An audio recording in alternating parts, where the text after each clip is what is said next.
நானா இல்லை உன் மகனே நானம்மா. தாயே தாயே மகளென வந்தாய், தந்தை சிந்தை நலமுற வந்தாய்.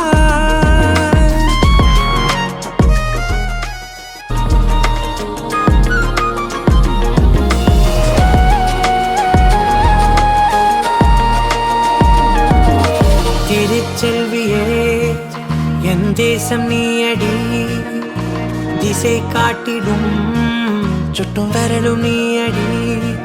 வைதாலும் இசை நீயடி, அடித்தாலும் மலரின் கொடி. மகள் யாரும் இல்லாமல் வாழும் தந்தைக்கு உறவுகள் எல்லாம் மௌனமே. தாயே தாயே மகளென வந்தாய், தந்தை சிந்தை நலமுற வந்தாய்.